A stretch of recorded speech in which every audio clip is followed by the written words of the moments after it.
Tout est pour toi, Jésus.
de plus beau, rien de plus précieux.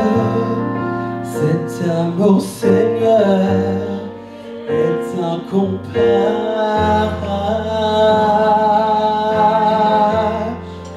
Ta présence, Seigneur.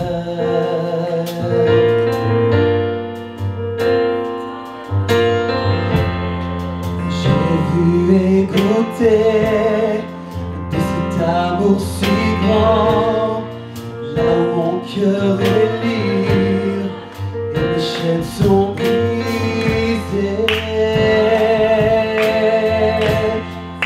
Ta présence, Seigneur. Nous disons Saint-Esprit, tu es le bienvenu. Saint-Esprit, tu es le bienvenu. Viens dans ce lieu et remplis l'atmosphère. Mon cœur, Seigneur, désire voir ta gloire. Être envahi par ta présence, Seigneur.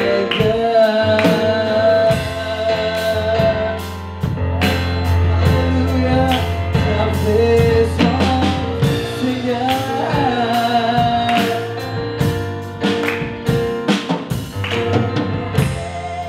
Il n'y a rien de plus beau, rien de plus précieux. Ton amour, Seigneur, est incomparable.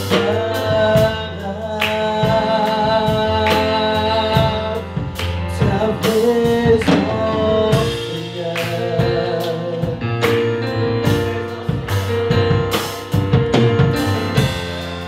J'écoute et vu cet amour si grand, là où mon cœur est libre et mes chaînes sont brisées.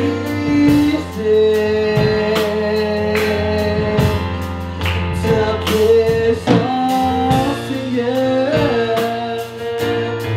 Saint-Esprit, tu es le bienvenu. Saint-Esprit, tu es le bienvenu. Viens dans ce lieu et remplis l'atmosphère. Mon cœur, Seigneur, désire voir ta envahi par ta présence, Seigneur. Saint-Esprit, tu es le bienvenu. Viens dans ce lieu et remplis l'atmosphère. Mon cœur, Seigneur, désire voir ta envahi par ta présence,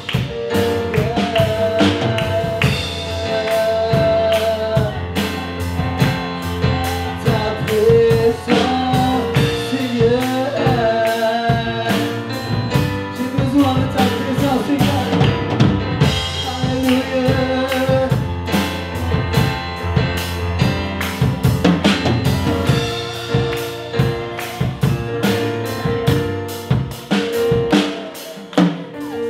Nous avons faim, ô Seigneur, de ta présence. Fais-nous voir aujourd'hui la gloire de ta bonté.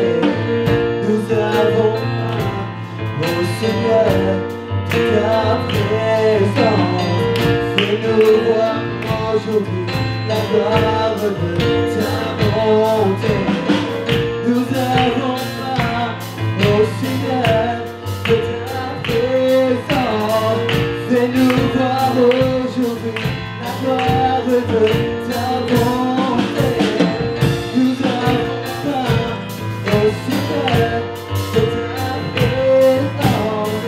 Fais-nous voir aujourd'hui la gloire de ta bonté.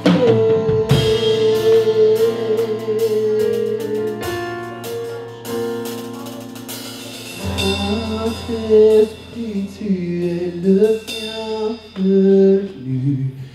Viens dans ce lieu et remplis l'atmosphère.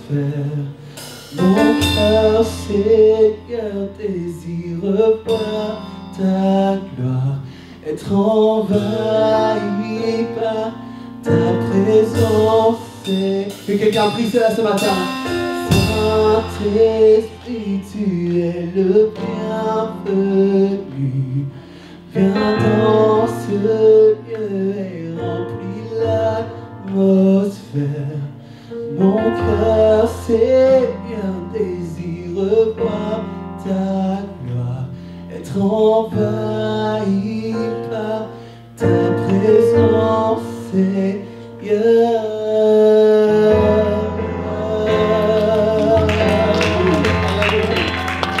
Alléluia, élève ta voix, Église. Élève ta voix, Église. Alléluia. Alléluia. Donc gloire à Dieu, je vous salue de la part de l'église de Bruxelles, mon pasteur, le pasteur Jeroen et toute l'assemblée du Rocher de Bruxelles. Amen. On vous apprécie énormément, c'est la famille, un seul corps, le corps du Christ. Amen. Amen. Et donc on prie, il y a des prières qui sont là envoyées vers le Rocher de Nivelles ce matin alors que je me tiens avec vous. Et donc je suis vraiment heureux d'être ici. Merci, j'honore le pasteur Norroy, qui n'est pas là.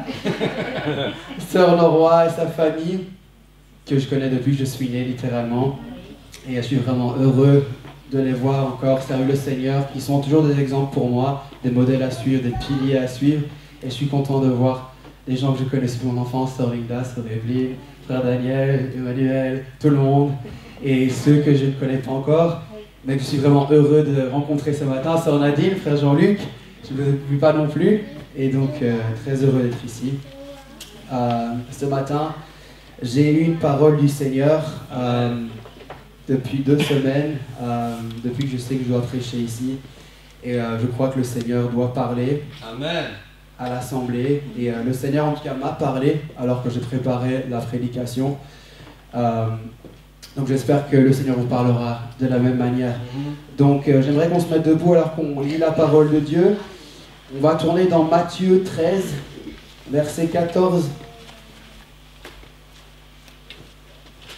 Et on lira jusqu'au verset 17.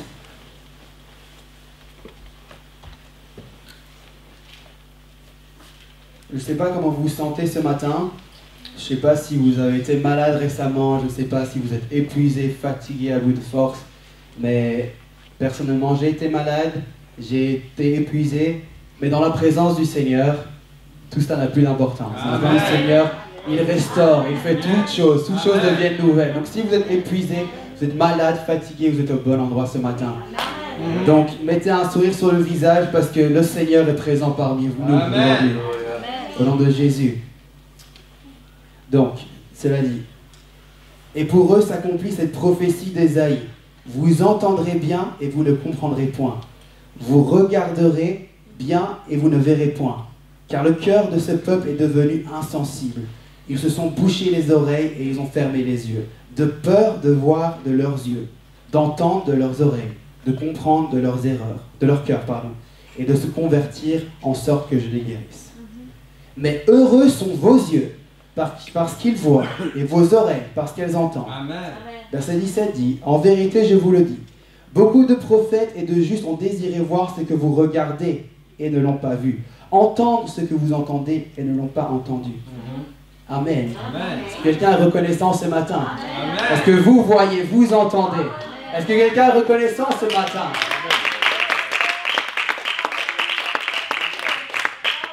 Avant que je commence mon message, élevons nos mains une nouvelle fois et prions que le Seigneur bénisse sa parole, que le Seigneur bénisse toutes les paroles qui sortiront de ma bouche, que ces paroles viennent de lui et pas de moi, et que ces paroles, que je puisse même me sortir de mes notes et parler pour ce peuple ce matin, au nom de Jésus.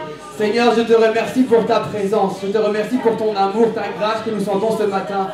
Je te remercie parce que tous les chants que nous avons chantés, les prières que nous avons priées sont dirigées vers la parole que tu m'as donnée ce matin. Alors comme confirmation, je te demande de parler à chacun des cœurs, que chacune des personnes qui a franchi le seuil de cette porte ce matin quitte ce lieu d'une manière différente, transformée, changée, grandie, avec maturité, renouvelée. Seigneur Jésus, bénis ta parole ce matin, qu'elle ne revienne pas vide, mais qu'elle ait un effet, Seigneur Jésus. Je te bénis à l'avance, je t'exalte, je te dis merci pour tout ce que tu feras parmi nous ce matin, Éternel. Merci pour ta fidélité, merci pour ton amour, Seigneur Jésus. Tu es ici présent parmi nous. Merci Jésus, merci Jésus, nous forte bénédiction ce matin. Amen. Vous pouvez prendre place. Amen. Donc, ce passage est assez puissant et alarmant et intriguant à la fois. Il nous parle d'un monde dans lequel nous vivons. On connaît ce monde dans lequel on vit. Le monde dans lequel nous vivons va mal.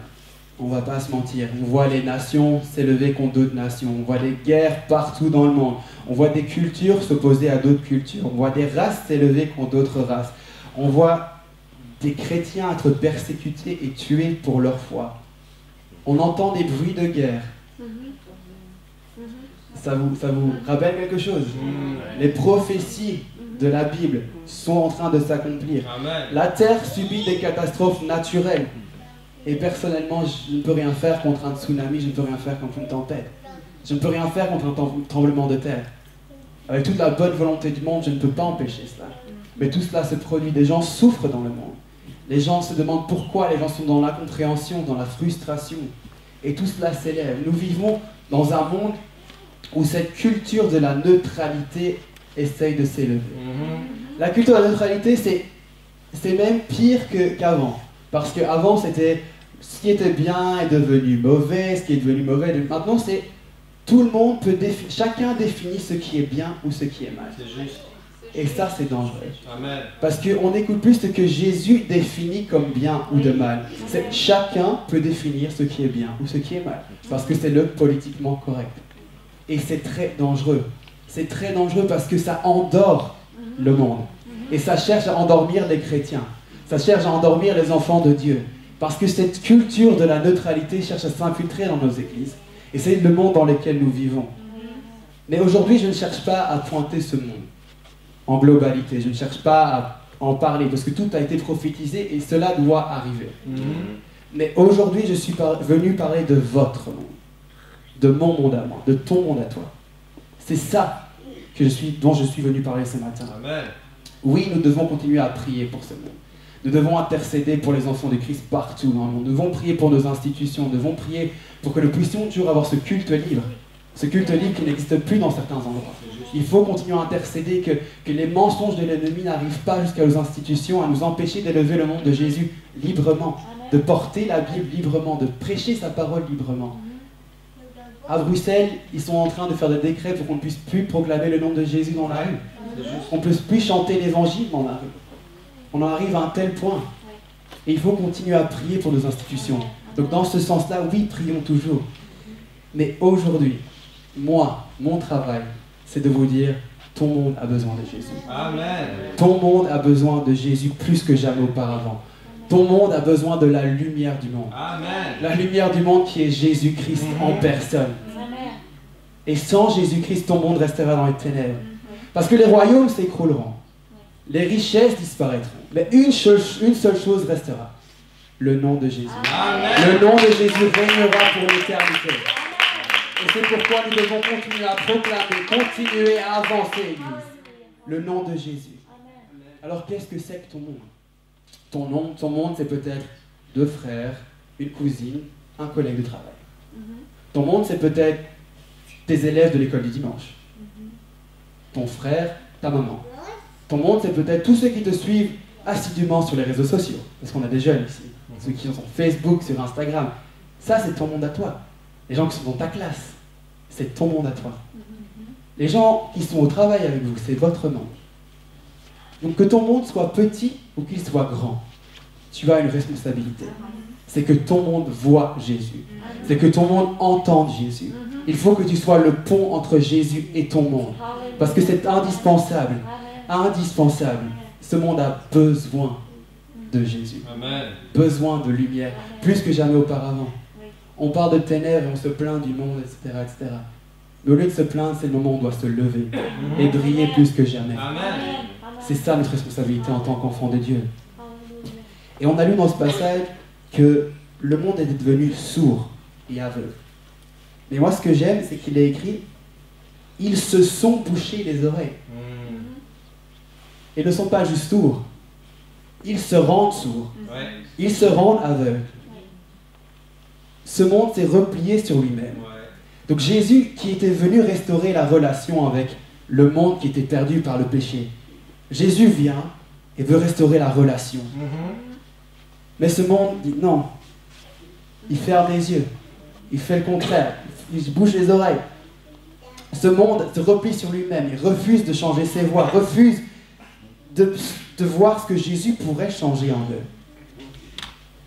Ce monde a peur de voir sa chair être crucifiée jour après jour. Et moi, quand j'ai lu ça, ça me faisait penser à des amis que j'emmenais à l'église. Et j'ai amené beaucoup d'amis à l'église, Dieu sait. Et je les voyais pleurer pendant l'adoration. Je les voyais pleurer pendant la prédication. Je les voyais pleurer à l'hôtel. Mon Dieu, c'était incroyable, c'était magnifique. Ces amis, je ne les ai jamais revus à l'église. Jamais revus à l'église. Pourquoi? Pourquoi? La réponse est dans le verset. De peur de voir de leurs yeux, de peur d'entendre de leurs oreilles, de peur de comprendre de leur cœur et de se convertir en sorte que je les guérisse.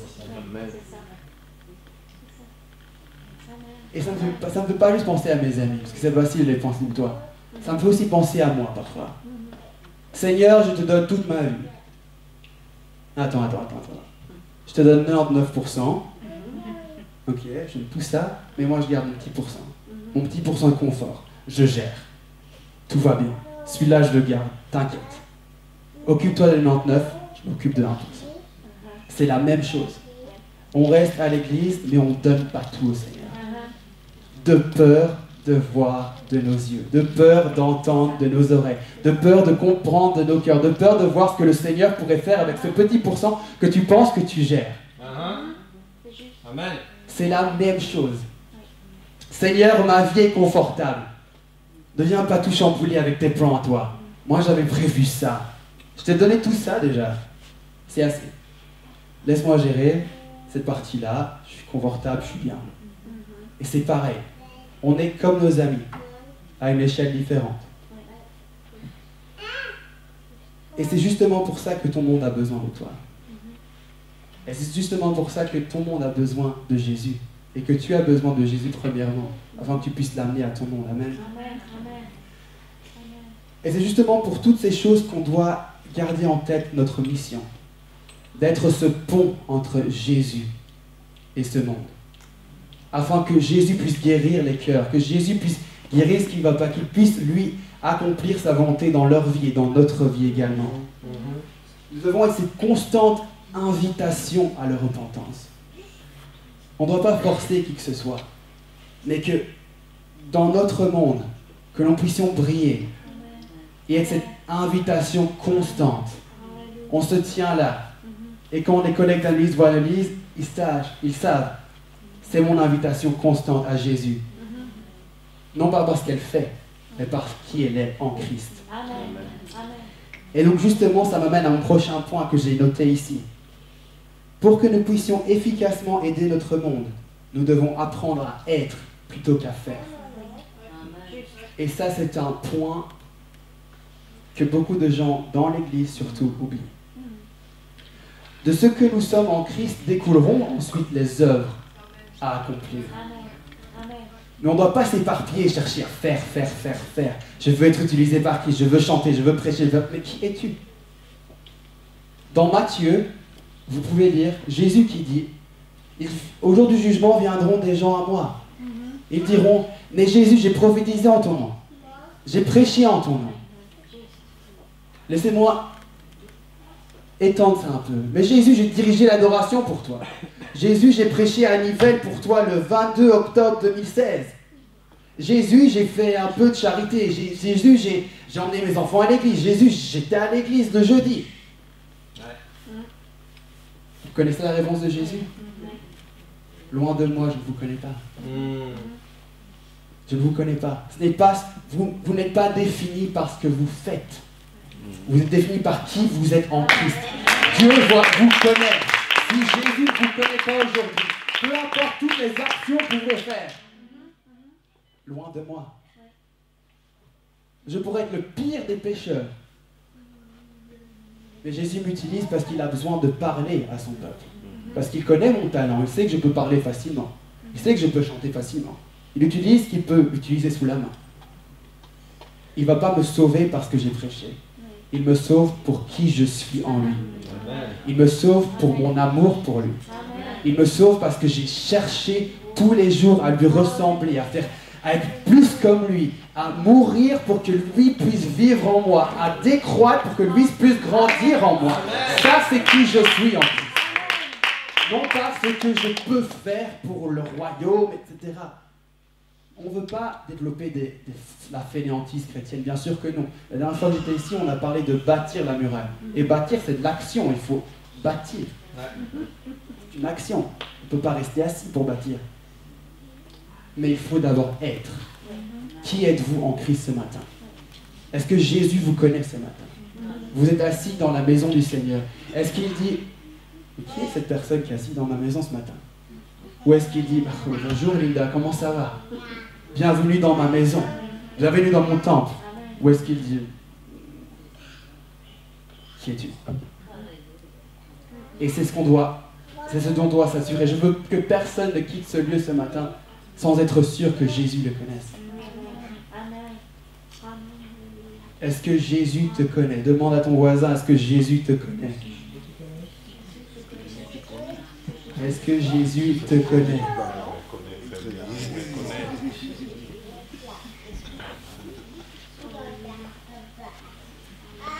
Et donc gardez ces commandements près de votre cœur. Établissez une relation avec lui. Ça, c'est important. Pas qu'est-ce que je peux faire en plus, quel chant est-ce que je peux chanter demain, qu'est-ce que je... Faire. Pour qu'on voit que je suis. Alors que Jésus ne vous connaît pas. Gardez ces commandements contre votre cœur. Établissez une relation avec lui. Il nous appelle l'épouse. L'église, c'est l'épouse. Lui, c'est l'époux. Quand on est marié, quand on est dans une relation, on parle avec quelqu'un. On établit une relation, on établit un contact. Je vais le mettre au langage de plus pour les jeunes. Si je sors avec quelqu'un et que je ne lui envoie pas de SMS pendant une semaine, ma copine me dit, mais qu'est-ce qui t'arrive? Tu ne me parles plus. Parce qu'on est en froid. Ça va pas. Tous les jours, il faut qu'on s'envoie des SMS. Tous les jours, il faut qu'on s'appelle. Tous les jours, on s'envoie un truc sur Facebook. C'est pareil avec Jésus. Si vous l'appelez juste le dimanche, t'as fait quoi cette semaine? T'étais où cette semaine? T'as pas répondu à mes appels, je t'ai appelé.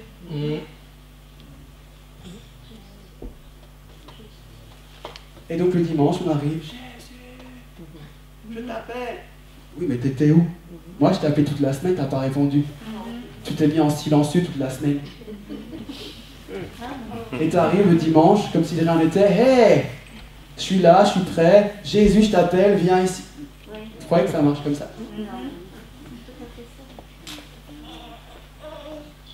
Et je sais que si vous mettez ça à votre niveau et que vous dites que je suis en couple avec quelqu'un, si votre conjoint vous fait ça, à mon avis, ça passe mal. Ça passe très mal. T'étais où? T'as fait quoi? Et pourquoi tu m'as pas répondu? Et là, on parle du Dieu Tout-Puissant. Celui qui nous a rachetés, sauvés.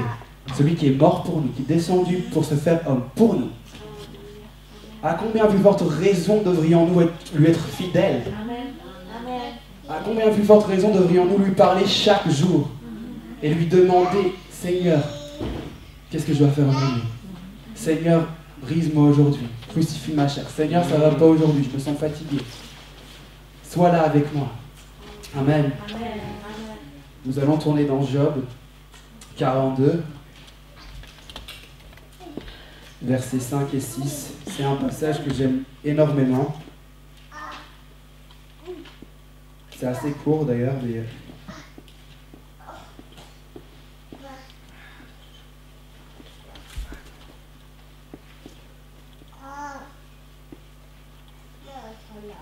Donc, Job 42, versets 5 et 6 dit: Mon oreille avait entendu parler de toi, mais maintenant mon œil t'a vu. C'est pourquoi je me condamne et je me repens sur la poussière et sur la cendre. Le plus tu réalises qui Dieu est, le plus tu vas réaliser qui toi tu es. C'est juste. Amen. Et tu vas aussi réaliser qui tu devrais être. le plus tu réalises qui il est. Si tu fixes tes yeux sur lui au lieu d'avoir les yeux fixés sur ton nombril, tu réaliseras ensuite qui tu es. Tu réaliseras ta condition, tu réaliseras comment tu devrais changer. Quand tu commences à le voir différemment, tu te verras aussi différemment. Amen. C'est comme ça que ça doit être, dans ce sens-là. Et en parallèle, on voit dans Romains 2,4 que sa bonté nous pousse à la repentance. Parce qu'il est si bon, je veux être bon. Amen. Parce qu'il ne m'a pas abandonné, je veux lui faire plaisir. Yes.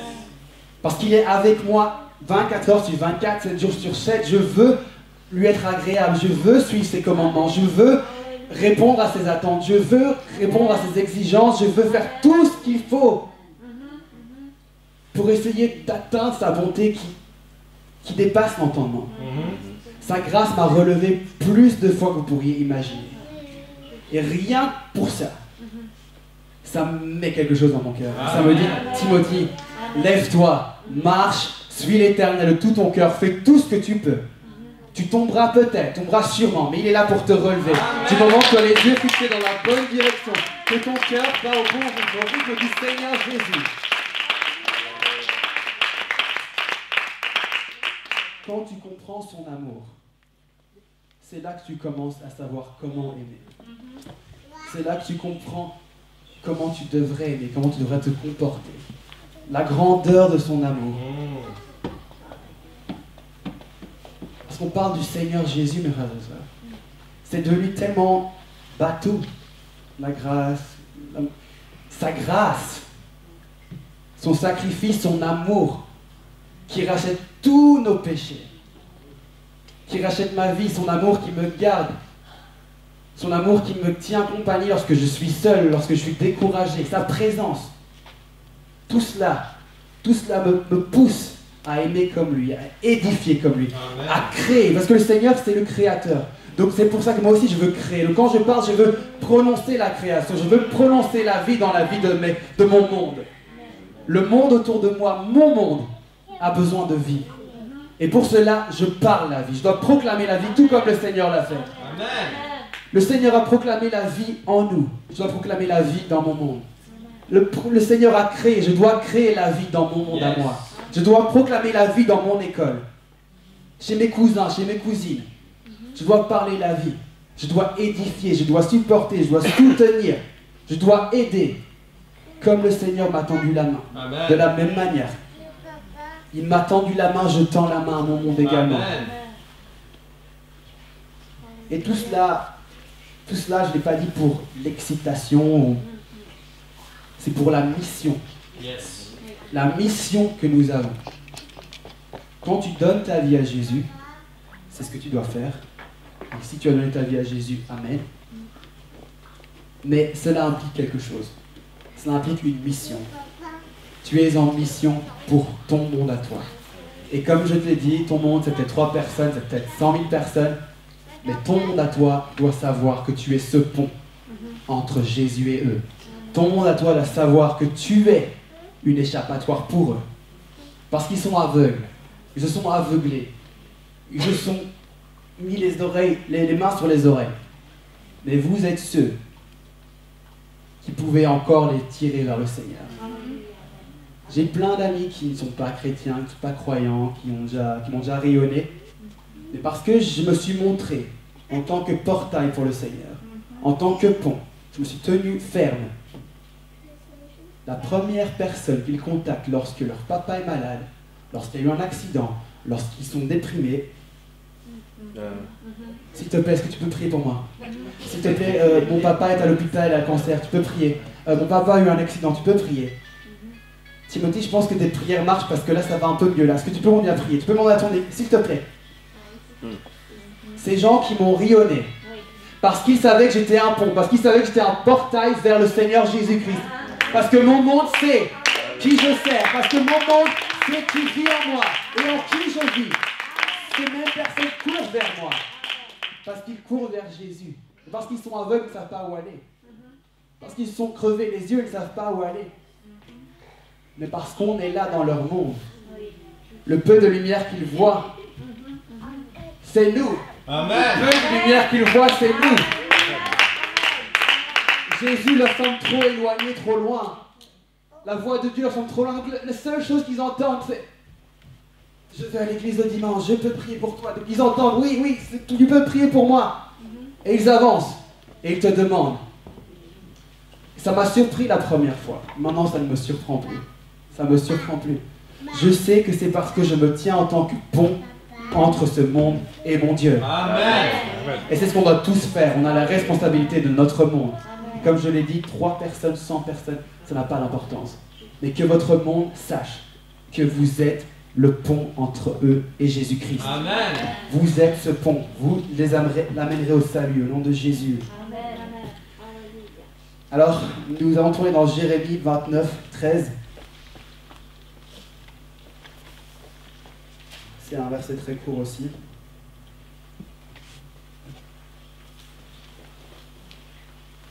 Et ça dit, vous me chercherez et vous me trouverez si vous me cherchez de tout votre cœur. Vous me chercherez et vous me trouverez si vous me cherchez de tout votre cœur, de tout votre cœur. Et ce verset me rappelle simplement à quel point Jésus est proche. Amen. Quand je prononce son nom, il est là. Il est aussi proche que la mention de son nom. Sa présence nous donne la paix. Sa présence nous donne la joie. Sa présence nous donne l'abondance. Nous réconforte, nous console, nous transforme. Je ne sais pas si ça vous est déjà arrivé. Parfois j'arrive à l'église et j'ai des tonnes de problèmes. Ça va pas, je me sens mal, j'ai fait des fautes, des erreurs. Une fois capturé par la présence de Jésus, je ne me souviens de rien. Il n'y a rien qui n'a d'importance. Il n'y a que Jésus qui compte. C'est ça que sa présence fait. C'est la présence de Dieu. Et c'est pourquoi nous devons rester dans sa présence.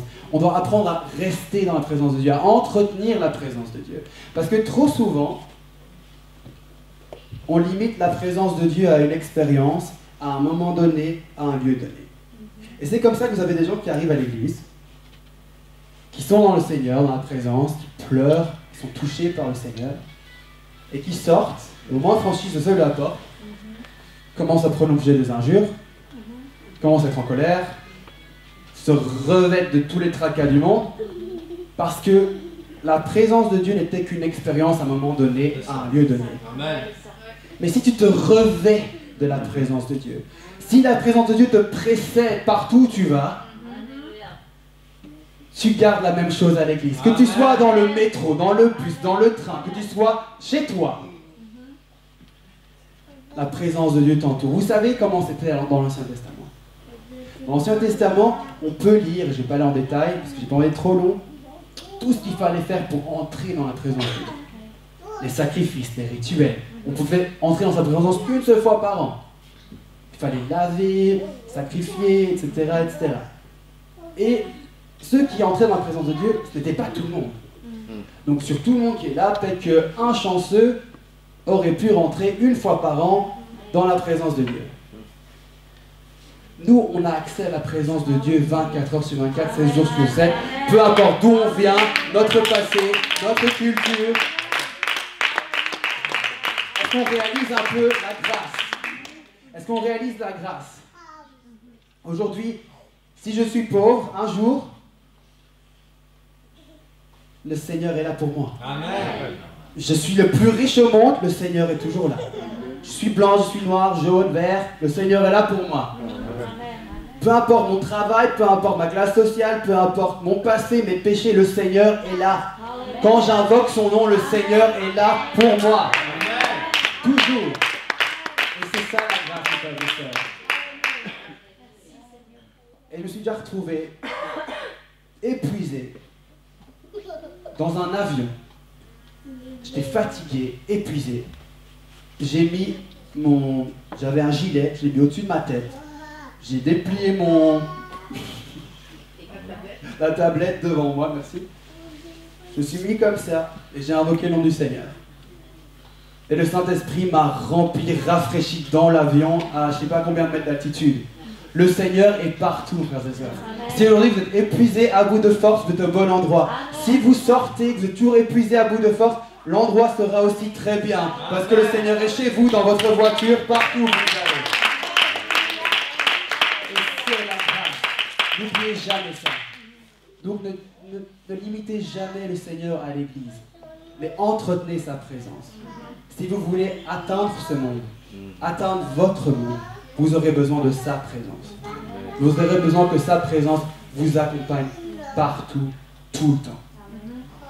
Et c'est ce qui changera votre monde. Et trop souvent, c'est ce luxe de la présence de Dieu. Il nous dit aujourd'hui, je ne sens pas. Ouais, aujourd'hui, pas trop envie. Je le ferai plus tard, après ma sieste. La semaine prochaine, oui, j'ai mal au pied. La présence de Dieu est quelque chose qu'il ne veut pas prendre à la légère. C'est quelque chose qu'il faut garder le respect et la révérence. C'est pas parce qu'elle est disponible à tous, à tout moment, qu'il faut perdre la révérence de la présence de Dieu. Il faut perdre le respect pour la présence de Dieu. Parce que la présence de Dieu est la même. Elle change, elle transforme, elle sauve. Donc gardons cette révérence pour la présence de Dieu, aussi disponible soit-elle. Alors on a chanté justement, et c'est drôle, j'en parlais avec Sordon hier, on a chanté sur le feu de l'autel aujourd'hui. Et moi dans mes notes, il est écrit « Ce dont ce monde a besoin, c'est que le feu de l'autel ne s'éteigne pas, aussi bien dans mon église que dans mon cœur. » Alors qu'elle me donnait la liste des chants que vous avez choisis, tout se dirigeait vers ce que le Seigneur m'avait mis dans le cœur pour vous ce matin. Et je dis, Seigneur, je dois prêcher 30 minutes. Qu'est-ce que tu veux que je prêche pendant 30 minutes? Et il m'a dit, ton monde a besoin de moi. Et il a commencé à me parler. Et puis j'ai eu cette phrase, que le feu de l'autel ne s'éteigne pas dans ton église et dans ton cœur. Le feu de l'autel, quand on lit dans la Bible, l'Holocauste, vous pouvez lire dans Lévitique, se consumait lentement en un parfum de magnifiques odeurs. Et le Seigneur prenait vraiment joie et il était vraiment heureux de cette offrande. Ce feu de l'autel ne pouvait jamais s'éteindre. Jour et nuit et jour, des gens étaient responsables de faire ce feu brûler à l'autel. Pour que cette offrande vers le Seigneur ne s'arrête jamais. Pour que cette louange ne s'arrête jamais. Jamais, jamais, jamais. Qu'en est-il d'aujourd'hui? Aujourd'hui, c'est la même chose. Ce feu doit continuellement brûler dans nos cœurs. Dans ton cœur. Il en va de la survie de ton monde à toi. Comment veux-tu que le feu de l'autel de cette église brûle si le feu de l'autel de ton cœur est mort? Si tu ne vis pas une vie d'adoration en dehors de ces quatre murs, comment peux-tu amener une adoration qui est agréable au Seigneur? Une adoration qui va consumer cet autel. Je ne parle pas de je chante karaoké, parce qu'on sait tous chanter au karaoké. Je parle de quelque chose qui consume. Adoration, c'est bien plus que des chants. C'est tout ce que tu fais pour le Seigneur. Tout ce que tu sacrifies dans ta vie pour le Seigneur. Tout ce que tu es pour le Seigneur. Tout ce que tu consacres à Dieu. Ça, c'est l'adoration. Si tu ne mènes pas une vie d'adoration, si tu ne entretiens pas la présence de Dieu dans ta vie, du lundi au lundi suivant, comment espères-tu faire consumer le feu de cet autel? Comment espères-tu que le feu de l'autel ne s'éteigne jamais dans ton église? Mon pasteur dit souvent, ce monde est dans les ténèbres. Et c'est le moment où l'église doit briller plus que jamais. Et pour que l'église puisse briller plus que jamais, l'église a besoin d'un feu consumant à l'autel qui ne s'arrête jamais de brûler. Et pas une petite flamme. Pas une petite flamme de briquet. Nous avons un vrai feu. Un feu qui brûle, qui transforme. Que cet autel soit, comme j'avais prêché l'année passée, que cet autel redevienne un autel de repentance où des vies sont changées. Que cet autel reprenne sa vraie signification. Je fais mes pas de foi vers l'autel, je suis transformé. Le Seigneur me remplit, me renouvelle. Et c'est notre but aujourd'hui. Mon monde a besoin d'une église dont le feu brûle. Et pour cela, mon monde a besoin que mon cœur brûle pour Jésus. Que j'aime Jésus sans condition. Que je réalise enfin qui il est. Et que je réalise qui je suis. Ouais.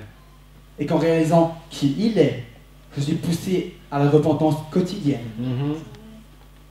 Que je réalise quel grand Dieu il est. Ouais. Amen. Parce qu'il est si grand, tous les jours, je le loue, je le bénis, je lui parle. Parce que je l'aime. Je ne veux pas m'arrêter et lui parler du dimanche, et puis une fois un jeudi, et puis samedi matin, si j'ai le temps, sous la douche. Parler, parce que je l'aime, je veux lui parler. Ouais. Je veux rester en contact avec lui. Je suis amoureux, si on peut dire, du Seigneur. Et parce que je suis amoureux, cet amour, je veux le développer. Plus que l'entretenir, le développer. On l'entretient d'abord, puis on développe. On lui parle quotidiennement. Lui parler, prier en adoration, en louange. Il y a beaucoup de choses qu'on peut faire, Église. Beaucoup de choses qu'on doit faire pour notre monde respectif. Nos mondes respectifs ont besoin de nous. Ta cousine a besoin de toi, ton collègue a besoin de toi, ton camarade de classe a besoin de toi. Tu as peut-être 11 ans aujourd'hui, ils ont besoin de toi. Ils ont besoin que tu sois différent. Ils ont besoin que tu montres ton amour pour Jésus. Peut-être pas grand-chose que tu puisses faire, mais comme je dis, sois d'abord. C'est ça. Avant de Amen. faire. Amen. Sois quelqu'un en Christ. On dit que Christ vit en toi et que tu vis en Christ. Montre-le. Montre Christ à ton monde. Tu n'arrêteras pas les tsunamis dans ce monde. Tu n'arrêteras pas Trump ou Hillary Clinton. Mais ton monde, tu peux avoir une influence dessus. Amen. Si tu te tiens en tant que pont vers Jésus. C'est ma mission, c'est ta mission. C'est sa mission, c'est sa mission. Nous avons tous des appels différents. Nous avons un ministère commun. Amen. Une mission commune. Atteindre notre monde. Proclamer la bonne nouvelle. Il y a une issue, il y a un espoir. Monde, ouvre tes yeux, retire tes mains de tes yeux. Arrête de boucher tes oreilles. Et regarde, je suis un portail vers ce dont tu as besoin. C'est ce que nous devons faire, Église. Mais qui sommes-nous aujourd'hui? Sommes-nous même quelqu'un? Est-ce que Jésus connaît mon nom? Est-ce que Jésus connaît ton nom ce matin? Est-ce que nous pouvons nous lever ce matin?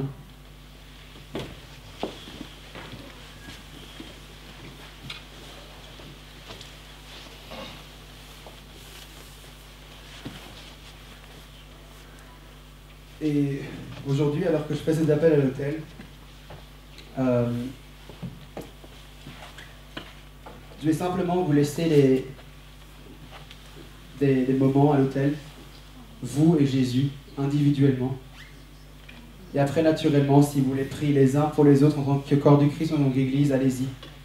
Mais j'aimerais tout d'abord que chacun puisse parler à son Dieu et puisse voir où il en est.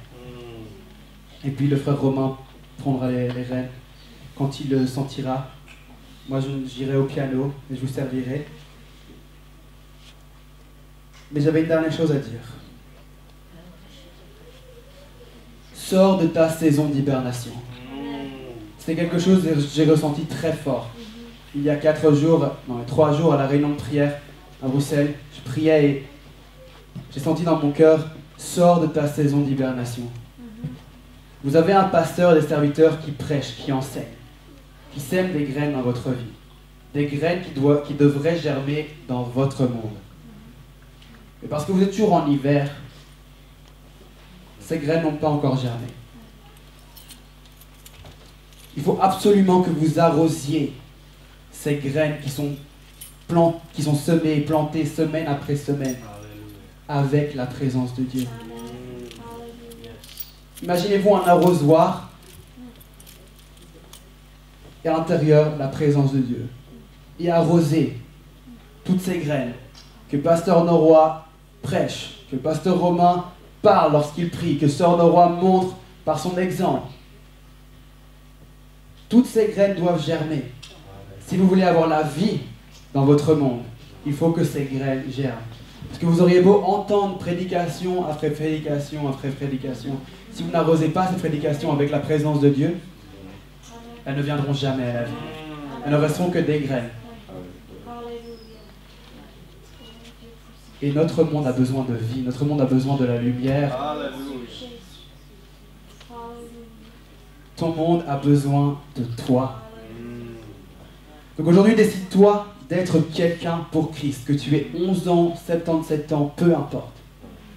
Décide dès aujourd'hui d'être quelqu'un pour Christ. Si tu as été quelqu'un pour Christ dans le passé et que tu ne sais plus où tu en es, aujourd'hui, sois renouvelé dans ton esprit. Ne quitte pas ce lieu sans savoir où tu en es avec Dieu. Reconsacre-toi. Redédie-toi. Seigneur, je vais arroser ces graines. Seigneur, je serai le pont entre mon monde et toi. Tu as placé ces gens dans ma vie pour une raison. Tu les as placés pour une raison, Seigneur. Il n'y a pas de hasard avec toi. Donc peu importe ton plan, Seigneur. Aide-moi à être ce pont. Aide-moi à être cette lumière dont ils ont besoin de voir. Seigneur, ils ont mis leurs mains sur leurs yeux. Ils ont couvert leurs oreilles. Leurs cœurs sont bouchés. Je ne suis qu'une sauterelle. Non, non, non, non. Réalise qui est ton Dieu et tu réaliseras qui toi tu es. Oui, tu réalises que tu es un pécheur qui doit changer, mais tu réalises que tu es un enfant de Dieu. Et quand on te sait, tu as un héritage. Tu as un héritage de puissance. Tu peux proclamer la vie pour ce qui est mort. Tu peux dire au monde desséché, vivez. Graine, je t'arrose, vis.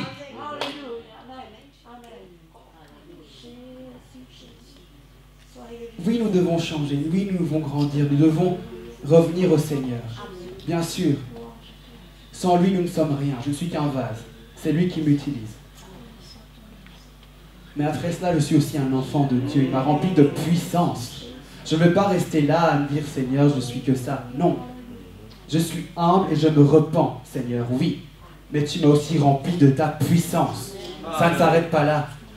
Et parce que tu m'as rempli de ta puissance, il faut que j'aille dans mon monde, activement faire quelque chose.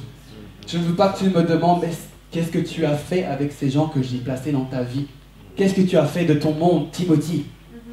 Je ne te connais pas. Parce que moi, ce que je faisais quand j'étais sur terre, je marchais partout et les choses changeaient. Dans ma présence, les boiteux marchaient, les aveugles voyaient, les prostituées revenaient à la repentance. C'est ce qui se passait quand moi je marchais sur terre. Qu'est-ce que tu as fait? Tu t'appelles mon ambassadeur. Je t'ai rempli de mon esprit. Qu'est-ce que tu as fait? Qui es-tu? Si tu es mien, tu as mes caractéristiques, tu as ma puissance, tu as mon fardeau pour ce monde, tu as mon désir d'aller atteindre ton monde. Tu aimes ce monde tellement que tu veux le sauver. Tu es rempli tellement de compassion que tu penses et que tu pries et intercèdes pour ce monde. C'est ça être comme Jésus. Oui, soyez bons, continuez à être bons, soyez gentils, aimants. Mais Jésus était rempli de compassion également. Jésus n'était pas assis dans son salon, oh, ce monde, pauvre monde. Je vais prier pour ce monde. Jésus marchait, Jésus allait. Jésus faisait la différence dans son monde. Les gens venaient à lui parce qu'ils étaient attirés par cette lumière. Là où Jésus passait, quelque chose changeait. Et ça doit être la même chose avec nous. Vous avez un impact, mes frères et sœurs. Sur votre coiffeuse, même. Si il n'y a que votre coiffeuse que vous voyez dans votre vie, que votre coiffeuse voit la lumière. Arrêtez de vous limiter. Arrêtez de penser que vous n'êtes que des sauterelles. Voyez-vous comme Dieu vous voit, ses enfants. Et dernièrement, j'aimerais dire ceci.